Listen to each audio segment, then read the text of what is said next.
مفلسی حصے لطافت کو مٹا دیتی ہے، بشر کو بشر کی اوقات بھلا دیتی ہے۔ آؤ اس ماں کی زبانی بھی کوئی بات سنے، روز بچوں کو جو بھوکا ہی سلا دیتی ہے۔ اپنی عزت کے بھروسے تھی جو مضبوط کھڑی، آخر ایک روز وہ سر اپنا جھکا دیتی ہے۔ اس کے دامن پہ لگے داغ یہی کہتے ہیں، بھوک تہذیب کے آداب مٹا دیتی ہے۔ صدر علی وقار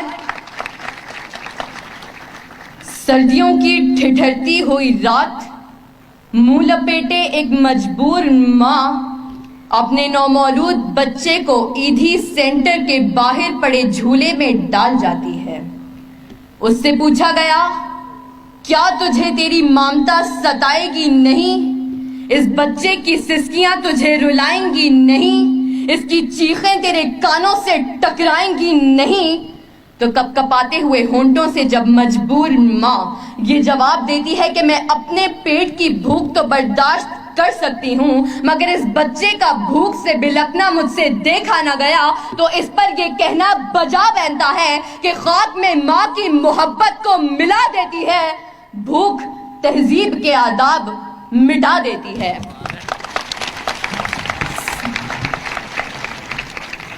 صدر علی وقار آج اس معزز اور باوقار ایوان میں قائد ایوان نے جو قرارداد پیش کی کہ ہم معاشی نہیں اخلاقی بدحالی کا شکار ہیں، میں اس کی بھرپور مخالفت کرتی ہوں، کیونکہ جس اخلاقی بدحالی کا رونا وہ رو کر گئے، وہ اخلاقیات تو خود معاشیات کی محتاج ہیں۔ قریب ہے کہ مفلسی تمہیں کفر تک لے جائے، اخلاقیات معاشیات کی محتاج ہیں۔ آئیے دلائل سے بات کرتے ہیں۔ روٹی کے چند ٹکڑوں اور قابل گزارا دودھ کی قلت سے تھرپارکر میں دم توڑنے والے مجبور بچوں کا اصل مسئلہ اخلاقیات نہیں معاشیات ہے۔ اسی شہر لاہور میں غربت سے تنگ آ کر بشرا نامی خاتون اپنے 2 معصوم بچوں کے ساتھ چلتی ہوئی ٹرین سے ٹکرا جائے تو اس کا اصل مسئلہ اخلاقیات نہیں معاشیات ہے۔ زرد چہرہ،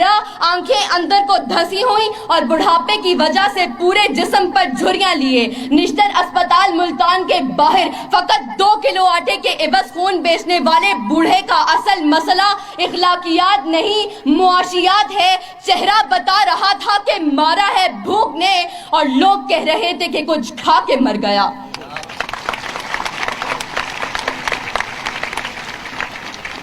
صدر علی وقار تنگ دستی، بھوک اور ابتر معاشی حالات اعلیٰ اخلاقیات کی ضد ہیں۔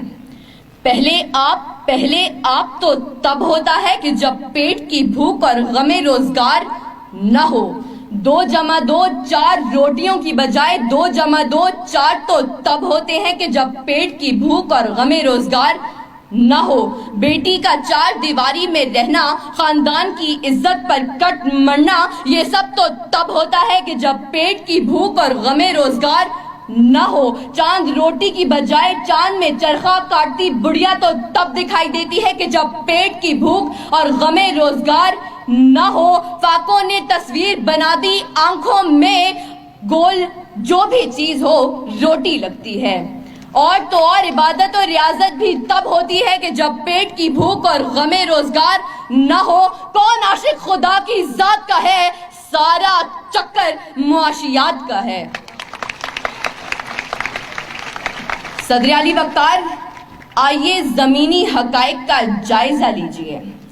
آج کشمیر میں مسلمانوں کو اپنے گھروں میں بند ہوئے 115 دن گزر گئے۔ ہم نے اخلاقیات کا مظاہرہ کرتے ہوئے اقوام متحدہ میں قراردادیں پیش کی تو اسلامی ممالک نے پاکستان کی حمایت کے بجائے ہندوستان کی حمایت کی۔ تو کیا اس کی اصل وجہ یہ ہے کہ ہم اخلاقی پستی کا شکار ہیں؟ نہیں صدر علی وقار، ہرگز نہیں، بلکہ اصل وجہ تو یہ ہے کہ ہم معاشی طور پر کمزور ہیں۔ اس کمزوری کا علاج بھارت کی عالمی معیشت ہے۔ ہمیں یہ بات تسلیم کرنی ہوگی کہ ہم اخلاقی نہیں بلکہ معاشی بدحالی کا شکار ہیں، کیونکہ یہ اخلاقیات تو خود معاشیات کی محتاج ہیں۔